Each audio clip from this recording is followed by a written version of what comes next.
If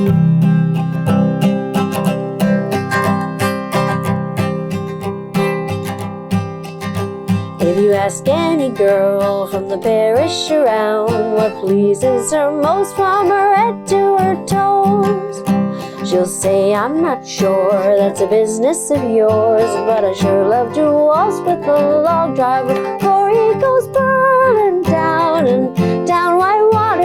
That's where the log driver learns to step lightly. It's burling down, down white water. The log driver's waltz pleases girls completely. If you know that song, you know Canadian music, because it's a part of our heritage.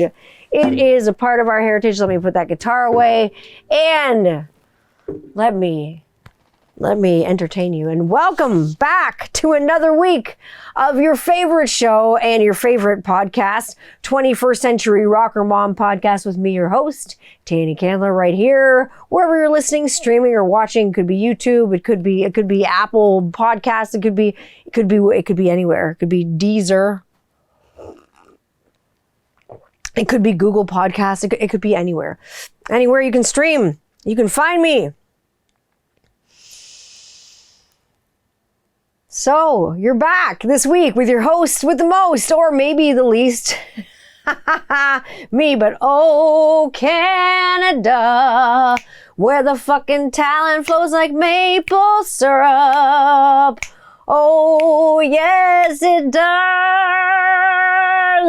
I'm feeling extra obnoxious this week, but I'm extra excited because this episode is so Canadian that I feel like, and you're probably only going to get this if you are Canadian, or like if you are American, you grew up like in Michigan, for instance, and you had like enough, like the rabbit ears to get like the Canadian channels, like the CBC from across the pond there. So you only get this joke if it pertains to you, unless you Google it. I'm going to say that this episode is so Canadian, you hosers, that I felt like the intro should have been me either crawling through a log and like a bird delivering me a word, a la Fred Penner style, or, hi there, I'm glad you came to see me. And then cutting through something like cardboard with my craft scissors so you could hear like all the sound effects, a la Mr. Dress Up.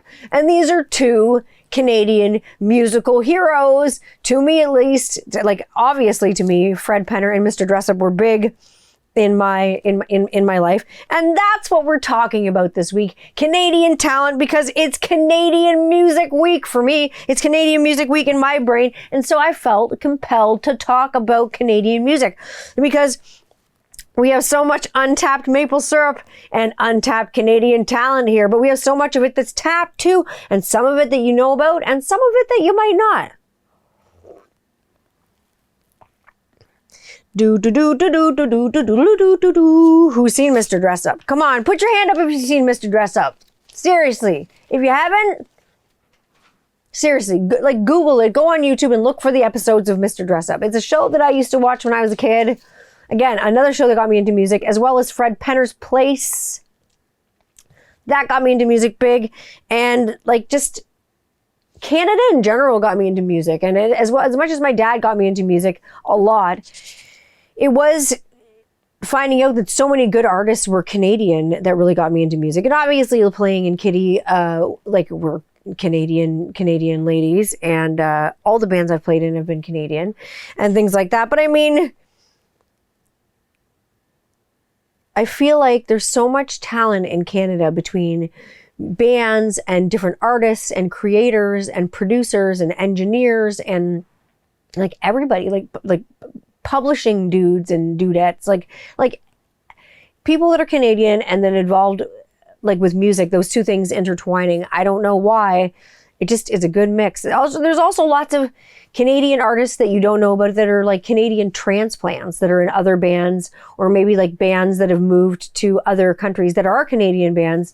But like I say, they're transplants from here, but still 100% Canadian. And like I say, the talent in this Canada, like I say, it flows like freaking maple syrup. We've got so many talented bands. And like I say, obviously, like I've had my own experiences with Canadian Music Week and saying that it's Canadian Music Week. Canadian Music Week, what is that?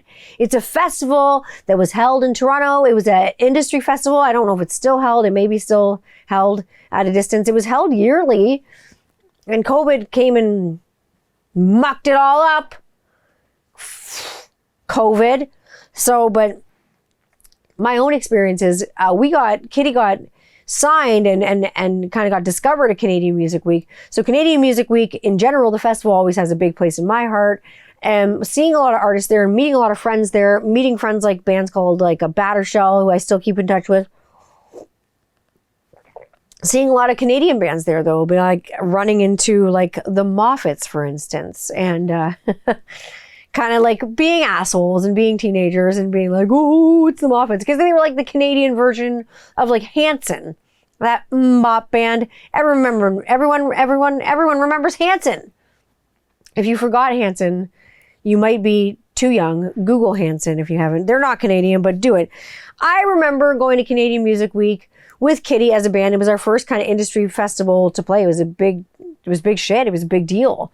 And we had to play for all these like, suits and everything like that. So like professional industry people, all grown-ups, because we were kids. We were just fucking little kids.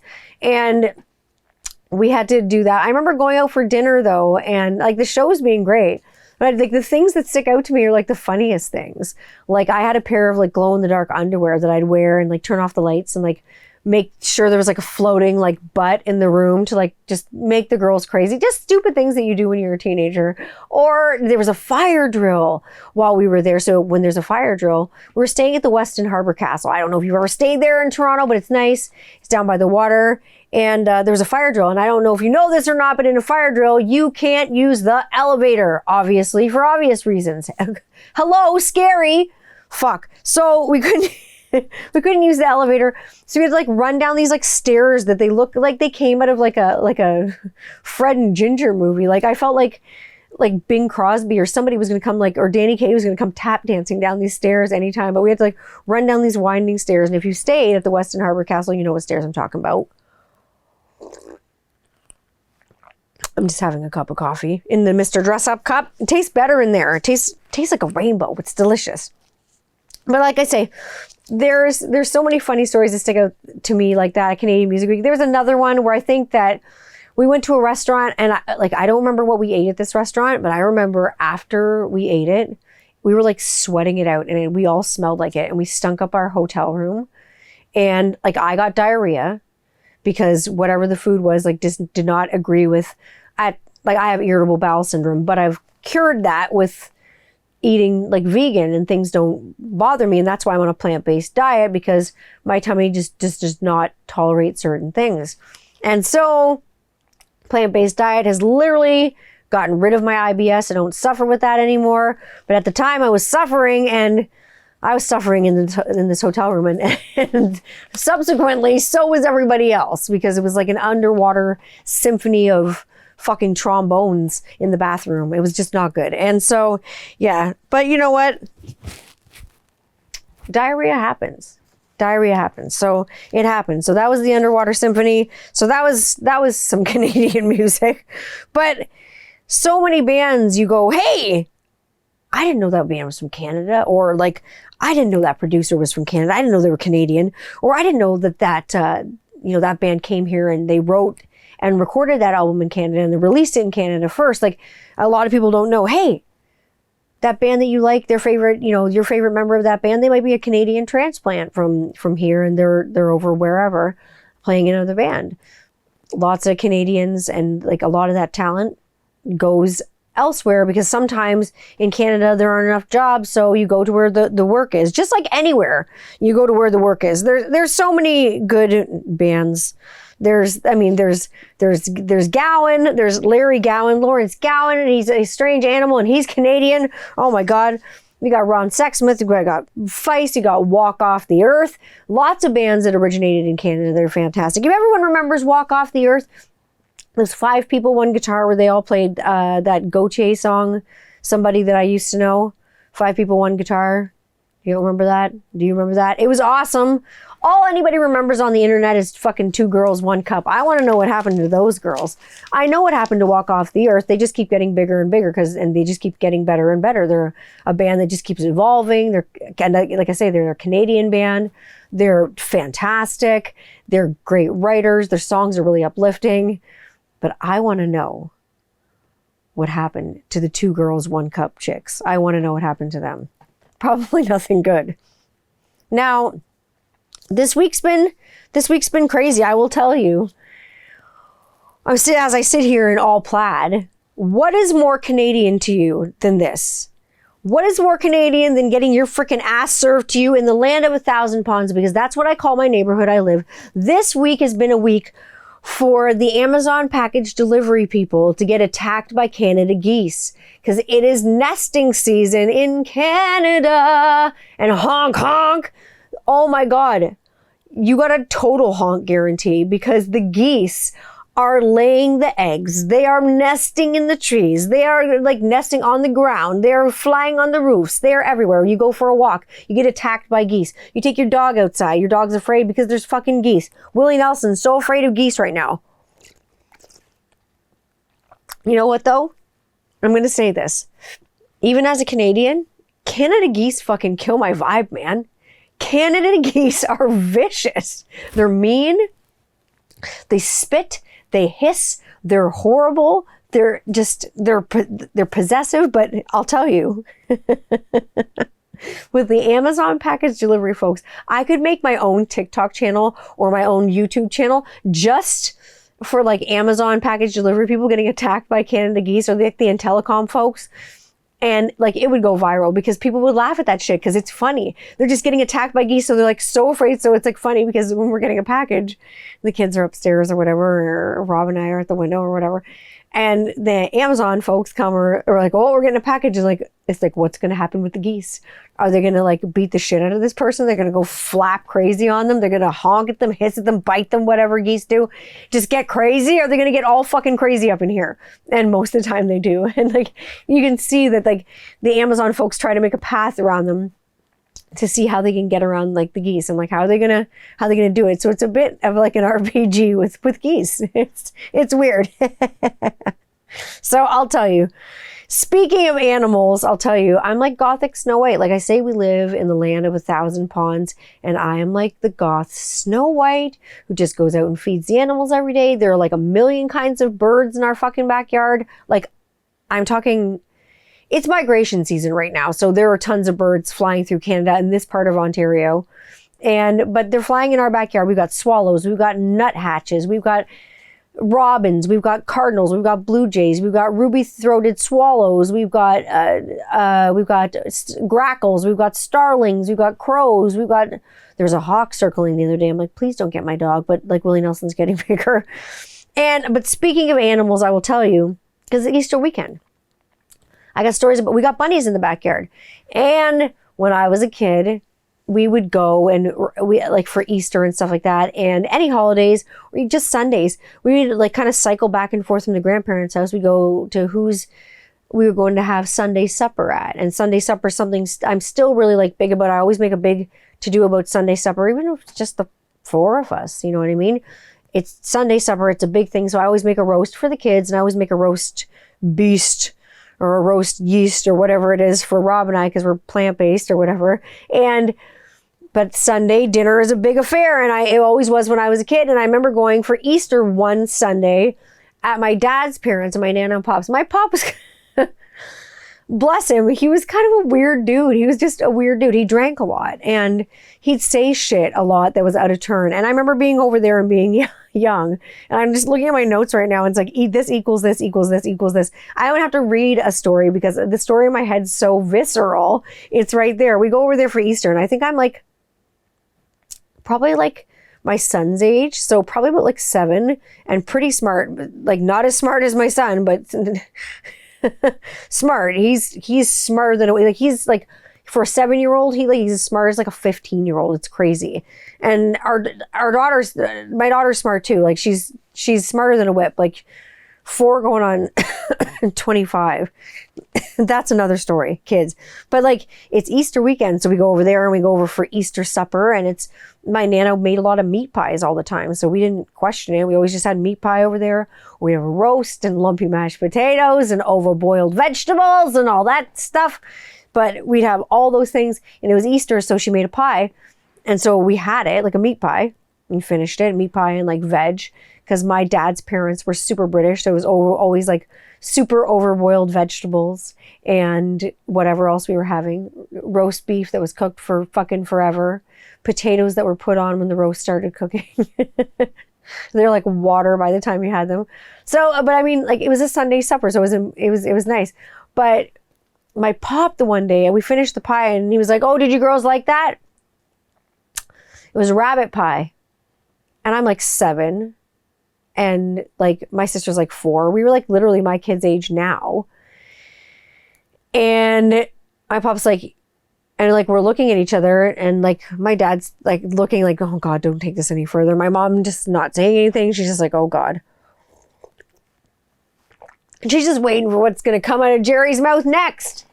And what comes out of his mouth is, "Oh, you like that? That was rabbit pie. You guys just ate the Easter bunny." And so the fucking childhood trauma ensued. My sister went off like a fucking, the crying went off like a fucking, like when a fire truck winds up. It's like the,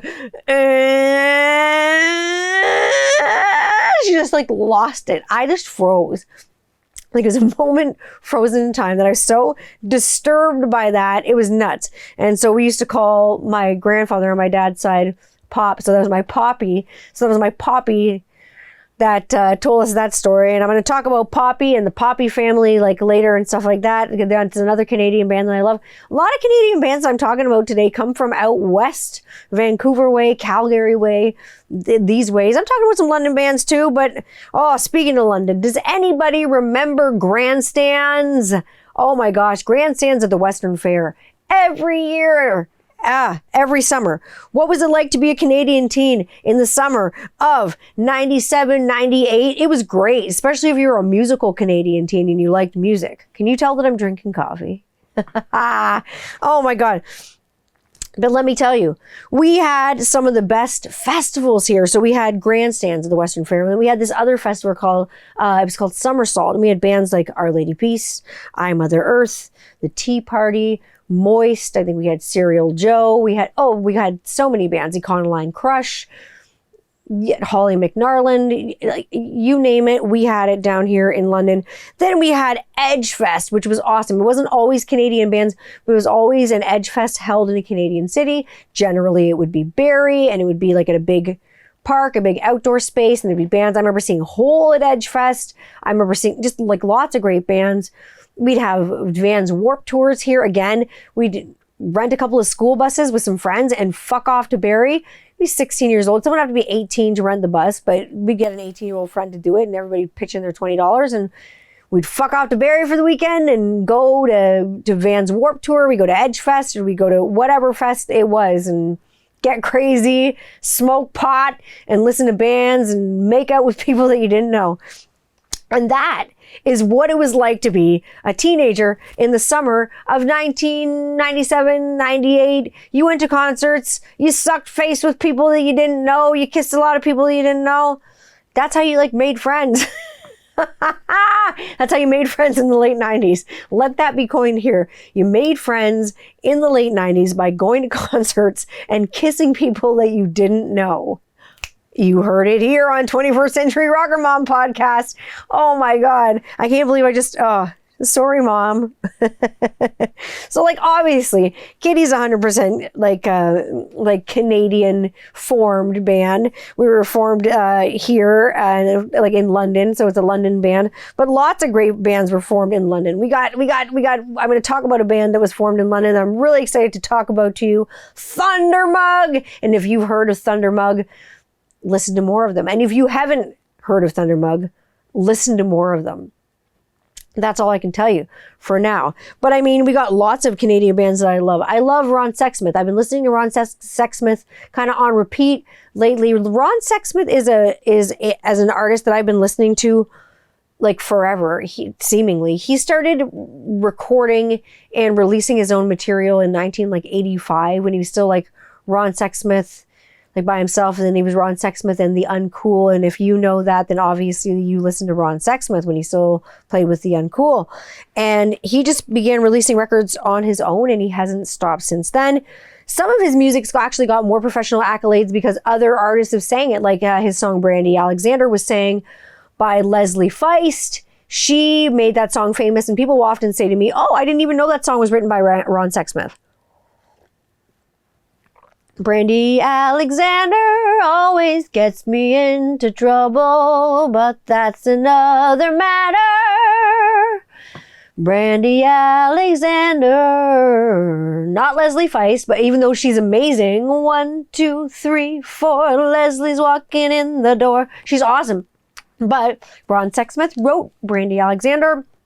And there's so many great Canadian bands. Like I said, the Poppy Family. That's a band that I love from the West Coast, and they're fantastic. And they're a band from the 60s and 70s. We'll talk about them later. The Mina Birds, speaking of bands from the 60s and 70s, out of like Toronto area. Neil Young. And who else? Rick James, bitch! Rick James actually came to play bass in the Mina Birds to escape the draft in America. So he came up to Canada, and Rick James obviously became Rick James and, you know, with his band, but obviously, and Neil Young became Neil Young, my favorite fucking hippie. I love Neil Young for everything he is and everything that he does. Get Weld. I love Neil Young. I've been a miner for a heart of gold as well, Neil. But like, honestly, he's just like, eat my hippie dust. He doesn't give a shit. Everybody should be a little bit more like Neil Young. When he pulled his stuff off Spotify, because Spotify was doing some shit that he didn't agree with, he called it out, and fucking good for him. And everyone's like, oh, well, he's just an old hippie who's calling people out. It doesn't matter how old you are. Neil Young, the deal is, he stood up for his belief system. It doesn't matter what it was. I think it's cool that he stood up for his belief system. I think that it's neat. It doesn't matter like what or why and what Spotify did. I think it's cool. So music that's recorded here and music that's recorded in Canada. Let's talk about that. Obviously, I don't know if you know this or you don't know this, but Spit was recorded here in London, Ontario. And it was recorded with another Canadian producer, Garth Richardson.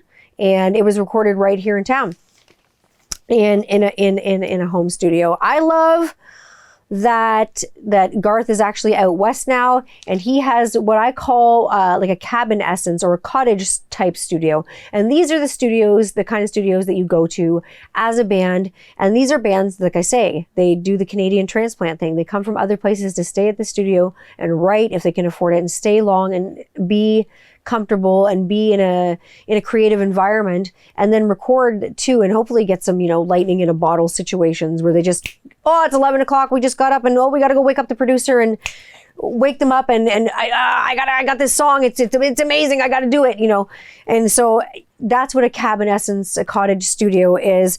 I've done cottage studio type stuff. When I recorded with the Alcoholics, we recorded with Siegfried Meyer at Beach Road Studios, and he was a delight to record with. He has a cabin essence cottage type studio. So he has like the main house there where the studio is, where Beach Road Studios is. And I mean, there's like the wall of guitars. I love recording at Beach Road for that is one specific reason. There are many specific reasons I love recording it with Siggy, and I love recording at Beach Road because he has this wall of guitars. It looks like I've died and gone to heaven. It's just like a wall of guitars, and it's ever growing. I can't wait to get back to Beach Road Studios to record. The next time I record anything, it will be with Siegfried Meyer. And with myself.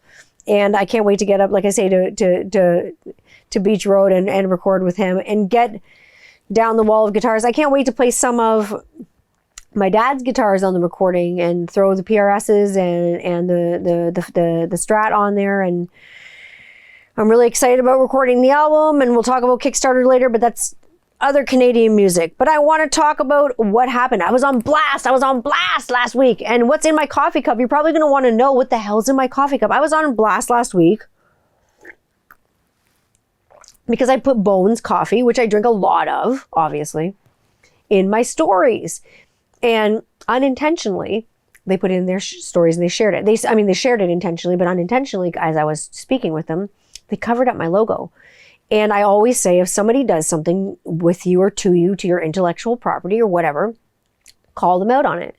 And so I did what I do. I talked to them about it. And like I say, and I've always said this about Bones, their customer service is really, really good. And they always get things here really fast. And I've always drank their coffee. So I was kind of just like, what the heck? Like, this is a really unfortunate situation. So I'm like, this is unfortunate. Like, what are we going to do to fix this? So first, I want to say that companies do good things. Sometimes you'll contact someone and you'll call them out on something and they won't do good. But Bones Coffee Company, I will say this, Bones Coffee Company did good. I called them out, we talked about it, and they apologized profusely for accidentally covering up my logo and like intellectual property and stuff like that, my IP. And then they said, like, how can we make this right? And we're going to make our marketing team more mindful. How can we make this right? So how did they make it right? Oh my God, what's in my cup? Right now? What's in my coffee cup? It's Bones Army of Dark Chocolate. This coffee is amazing. Like, I opened it this morning to grind it. They had this coffee here in 2 days. They said, just tell us some flavors. They didn't even tell me them out. They were just like, tell me how many flavors you want and let's go. Let's send you some coffee. They were so apologetic and they were so genuine and they were so sincere, and they just want to put a spotlight on the people that drink their coffee and make them rock stars too, because their coffee is rock star level. It's so nice. It's like one of the only things I can smell. Look how sexy these beans are, though. This is like a super dark roast. It's called Army of Dark Chocolate. And obviously, look at these beans. They're like sexy and shiny and they smell nice. Army of Dark Chocolate. Obviously, it's based off of Ash and Evil Dead. And it's great. It's a really nice dark roast, not burnt. Like, there is a difference between dark roast. And if you're a coffee drinker, dark roast and burnt is different, because I've had a lot of coffee companies and they say they have a dark roast, and I like a dark roast and I drink it and it tastes like burning. And that coffee is delightful. Army of Dark Chocolate. They sent this one too. Bones sent, this is from Bones as well. Holy cannoli. Look at the Godfather. Look at the Bone Father here. He's got a cigar in his mouth. He looks great. He looks like my friend Big D from 505 Cigar Reviews. He's got a cigar in his mouth. He's having a good time. Holy cannoli, another one of our favorite flavors. Bones sent French toast with my little skeleton friend here. He is serving the pancakes. He has a nice French little mustache there, a little hipster mustache. French toast, beautiful. It's buttery. It tastes like French toast. All their coffees are spot on, and this one's my personal favorite. And I know that my friend Jen Rizzo likes the Mardi Gras flavors. So, Bananas Foster. And like, this is a coffee, and I'm 40% like deaf in my ears, and like I've lost 40% of my hearing. Thank you to rock and roll. Thank you to metal. Thank you to not wearing earplugs. Thank you to my first marriage.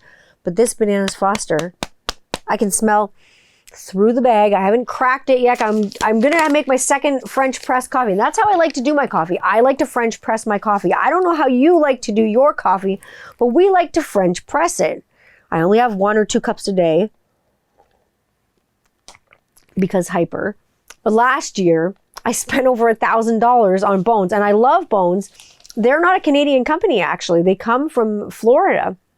But their customer service is so good, and they get it here so quick, and the coffee's undeniably good. So I gotta go with quality, and the quality is great. So I want to say a big thank you to Bones for making it right and being fucking cool and being like super rad and sending this coffee. Drink it, order more. I'd probably order more before I drink this coffee. I love you, Bones. So Bones Coffee made it right. So like I say, you can make it right with people and companies. Talk it out, man. Like, talk it out. So that's all I'm going to say. So, bands from London. I promised you I would talk about Thundermug. I was just talking to my friend about Thundermug the other day, and they said they were young enough.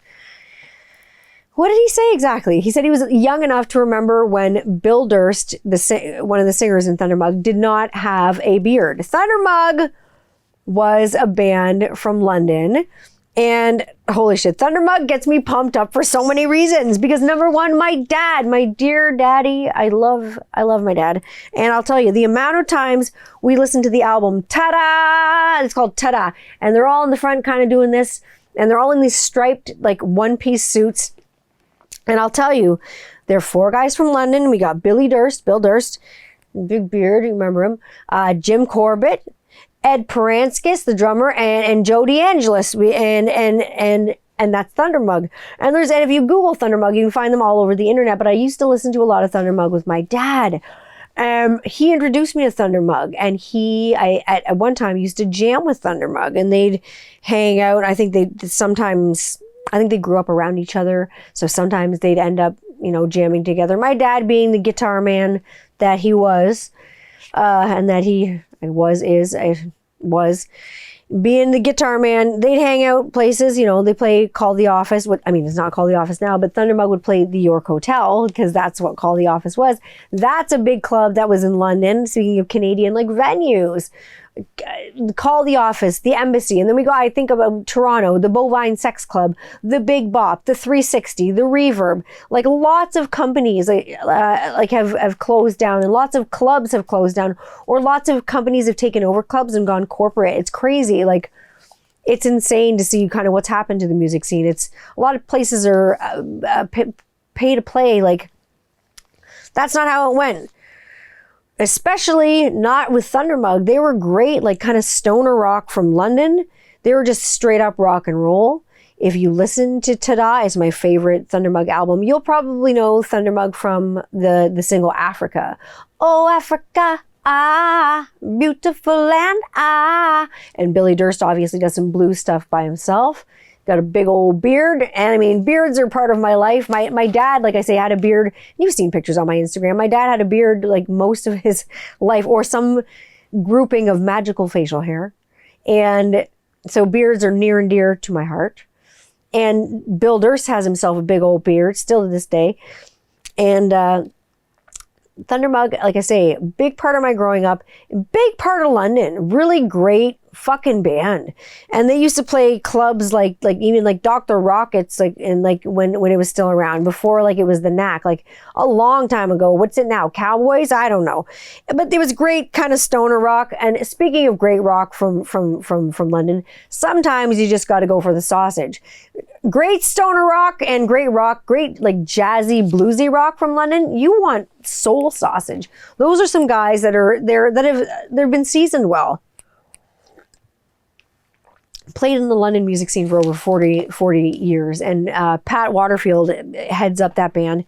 And Soul Sausage is like a fucking fantastic band. They play the Worley Roadhouse a lot, or they did. If you can get your hands on some of that, Soul Sausage is great. Funky, great band.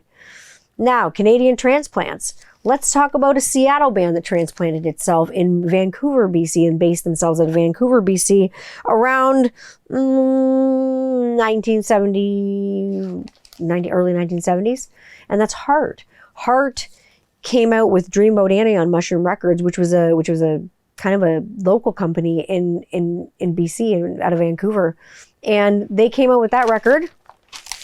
They moved from Seattle, and they transplanted themselves in Vancouver in BC. And a lot of the albums, if you listen to it, you'll hear kind of the sounds of BC, especially when you listen to songs like How Deep It Goes and things like that.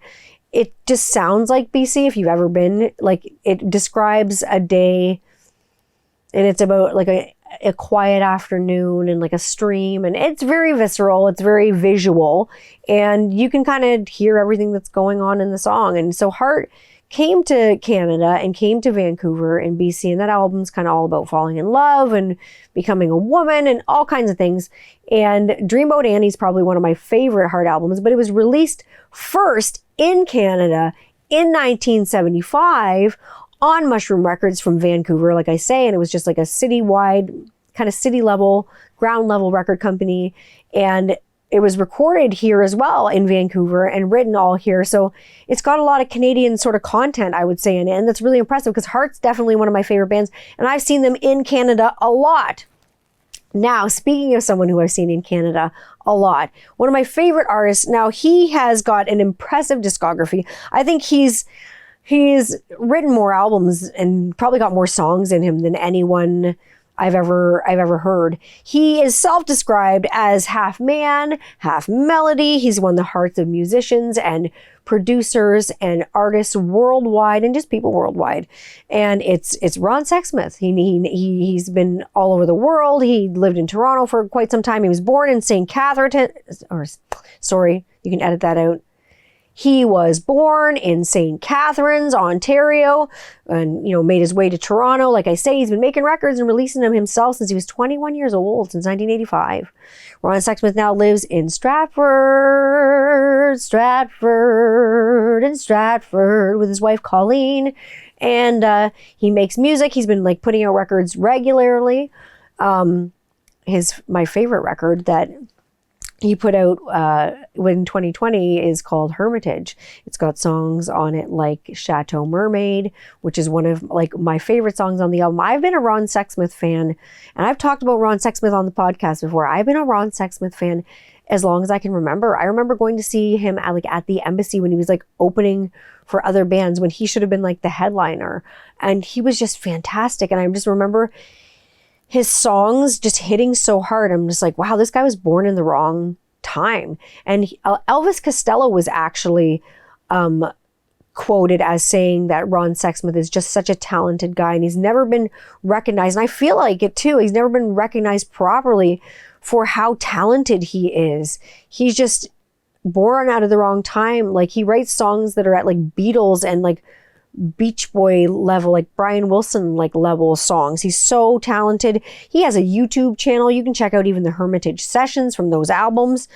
And that he's got a Love Shines documentary. He worked with actually Bob Rock, who's worked with a lot of bands. I mean, Bob Rock's worked with Motley Crue. Bob Rock has worked with Veruca Salt. Bob Rock loves big, as a producer. He loves big sound, right? So he worked with Ron Sexsmith, and they did a great album together. But there's a documentary about it called Love Shines. But I've seen him more times than I can count on both hands. So Ron Sexsmith is an artist that if you have not checked out yet, you need to check out Ron Sexsmith, because what the fuck is wrong with you? If you haven't checked out Ron Sexsmith yet, you need to check him out. Nice Horse. Let me tell you about Nice Horse. Speaking of Canadian bands, another Canadian band that I love is Nice Horse. We got Katie, Brandy, Krista, and Tara. Some of the nicest girls I've ever met. I'll tell you, they've toured with Tom Cochrane. Life is a highway. I want to ride it all night long. They toured with direct support, for Tom Cochrane. They've toured direct support for the Nitty Gritty Dirt Band. And they've toured up at the Calgary Stampede more than the Horses tore up at the fucking Calgary Stampede. We got Nice Horse. They're making music one tune at a time. I love them. They're multi-instrumental. Everybody in that band plays more than one instrument and can just they're an insane band. Obviously, you have Tara McLeod from Kitty, who plays with them. Tara's fantastic. All the women in that band are absolutely fantastic. There's so much talent in that band. They're directing, producing their own music videos. They direct and produce their own podcast as well. It's called the Roadcase Podcast. And the Roadcase Podcast is fantastic. It's so interesting. That's another podcast that I listen to quite regularly, actually. And it's another Canadian podcast. It's a Canadian podcast driven by women. It's fantastic. The Roadcase Podcast, if you can get into it, and it's hosted by the ladies from Nice Horse. I've had the pleasure of being on the show. It's a fantastic show. They're lovely to work with. They're lovely to be interviewed by. They're just nice folks. Nice Horse, Be Nicer. They got Be Nice Nation. You can see them. You can follow this band. Nothing is going to stop this talented group of ladies. Nothing's going to stop Nice Horse. They've won all kinds of awards, country music awards. Nothing is going to stop them. The professional accolades keep coming because they are just so fucking talented. I love them. So like I say, nothing's going to stop them. So keep your eye on Nice Horse. Keep your ear to the ground. Keep listening. Trampoline is out now. It's a great single. I've heard it. If you haven't heard it, there's something going on there. You got to listen to Nice Horse. Another band that I love, another Canadian band that I love, Misha and the Spanks. Totally just distilled down to what you need. 2 members in the band. 2 members, that's it. That's it. And that is all they need. What a freaking sound coming out of Misha and the Spanks. Holy shit. I love their tunes. They could make anything and I would love it. I just love them. I love their energy. I love their music. I love their sound. They sent me a video the other day of another band. We keep in touch about bands. I'd love to have them on the show. They're fantastic. And you can see them on their YouTube channel too. And they have even Spanks World on their show, on their channel. And I like to watch their shows. And yeah, I really like Misha and the Spanks. If you haven't heard of Misha and the Spanks, you can find them on Instagram too. Like, they're awesome. I'll put them up. They're fantastic. Another band, and again, from out west, from Calgary, Alberta, Toxic Femininity. Toxic Femininity are a group of young ladies and they're fantastic. I found out about them because they were doing a Kitty cover of Brackish, and I think they tagged me in it or something on maybe it was TikTok or maybe it was Instagram, but they're absolutely fantastic. And like, I mean, it's just teenage music at its absolute finest. They know their way around their instruments. They're a talented group of people and they're friendly. They're awfully nice. And I think they're coming up. I think you should keep an eye on Toxic Femininity. I follow them on Instagram. They're fantastic. So I will tell you, keep your eye and ear to the ground for Toxic Femininity. They're fantastic. A lot of my friends follow them. And so talking about being out in that way and being out west, lots of bands. What is with all the talent out west? It's crazy. Like Nice Horse is based out west in Calgary as well. And the Poppy Family. I told you I would talk about the Poppy Family. We're throwing it back to the psychedelic 60s.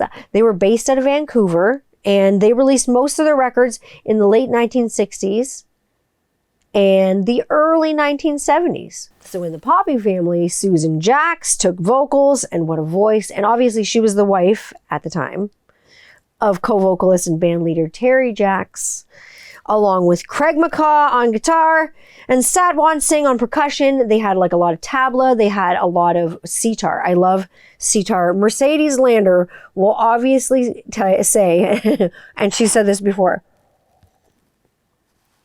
the Poppy Family has the happiest sitar in the world. Like, the sitar player is so fucking amazing that like, it's literally like the happiest sitar I've ever heard in my life. And she's right. Like, I can quote her as 100% saying that that's the happiest sitar in the world. So like I say, this band was amazing. There was a lot of talent in this band. And Terry Jacks, like I say, was kind of doing most of the writing and the kind of direction of the band. He was, like I say, he was the band leader. He's married to Susan Jacks. They had hits like Which Way You Going, Billy, Where Evil Grows, That's Where I Went Wrong. They're all kind of really haunting songs, but I say they're a really forward-thinking band because for the time, a lot of bands weren't talking about things like racism and getting in jail and different crimes and drugs. I mean, they were talking about it, but they weren't talking about it directly. And I found the Poppy Family were a really forward-thinking band, and they addressed these issues in songs, and they addressed them outright. And like they said it, they said, you know, put in jail for just being this or just being that. And they addressed it and they said it. And I think that's another coastal band that just kind of just said what was on their minds. And I think it's cool. I think it's really cool. And I think, like I say, it's really forward thinking for the time, especially in this like late 60s and early 70s. No one was that forward thinking. So like I say, a lot of Canadian artists are amazing storytellers. And I don't know if it's a weird Canadian like coincidence or we just have more stories to talk about. Cause like, how about like the Tragically Hip and bands like that? I mean, Gord Downie, may he rest in power. Absolutely. Like, what an awesome voice.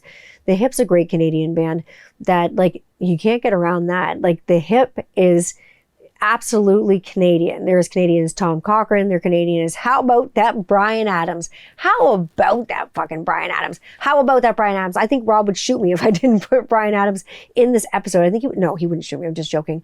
I think that he would cry. I think that Rob would cry if I didn't put Bryan Adams in this episode, because I'd die for you, my life for you. And if you've ever seen Bryan Adams live, he's fucking amazing. Like, he's only like this big, but he's explosive. Bryan Adams is fucking fantastic. In concert, on album, wherever. Bryan Adams is amazing. He's a fucking legend. Like, I will tell you that right now. I love him. I love him. Bryan Adams is great. He's amazing. Bruce Cockburn, he's another amazing Canadian artist who I really like. He's almost like a Canadian Leonard Cohen, like very poetic, but a little bit more environmentally conscious, you know what I mean? So, I mean, there's a lot of great Canadian bands. And I mean, there's a lot of great local bands, like bands even that I look at, like at a Newmarket, like Viola Swamp, people that I'm like friends with that are great bands. Kitty, right out of London, you know what I mean? There are so many great Canadian bands that like, what are you missing out on by not listening to Canadian music and like not checking out your local music? There are like lots of local bands in London. You know what I mean? There's Jen and the Hearts. They come out of London. They're fucking amazing. How many bands are you missing out on? Check out TikTok. Check out Instagram. Find these bands. Find out where you can find them because you're going to want to listen to them. There's so many bands coming kind of up right now. It's springtime and spring is sprung and everything's coming up music. That's why I wanted to have Canadian Music Week and I wanted to celebrate music with you and I wanted to talk about music with you and coffee, obviously. Oh. I wanted to talk about these things with you. Like I say, Bones is back in my cup. It's so good. I'm going to be drinking coffee all day. That's what keeps this podcast going. Well, I guess Bones Coffee is one of the things. It used to be Coca-Cola that kept this podcast going, but I cannot drink Coca-Cola. It kills me. Bones Coffee with oat milk in it and my sweetener in it. It works just great for me.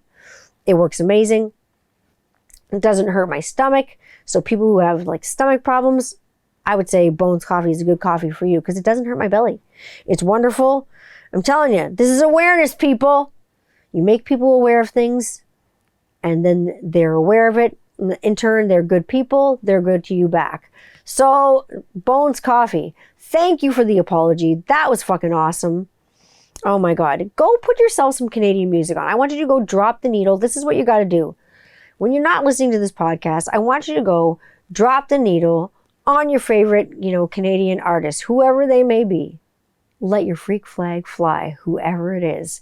What you like is what you like, and that is unique to you, and that is why I love you, obviously.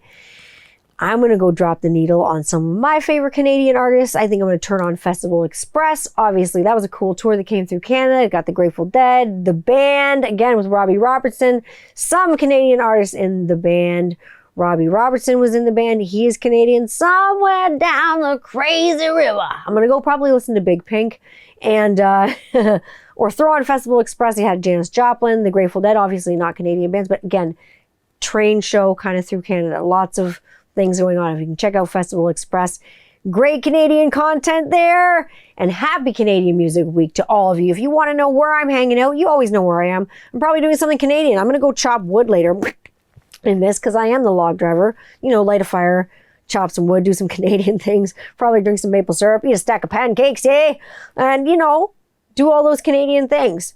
If you know me, you know where I will be. I will be on Instagram at 21st Century Rocker Mom. I will be on Twitter at Tanya Candler. You can find me on TikTok, TikToking it up if you want to get silly. 21st Century Rocker Mom. My YouTube channel is always the same. Tanya Candler channel. If you click subscribe, you'll get a video every week. And I'll be there. You won't even have to think about it. You can find my podcasts wherever you stream podcasts. You know where to find me. I'm around. And if you're so inclined, reach out in DMs and we'll chat. Just don't send me anything weird.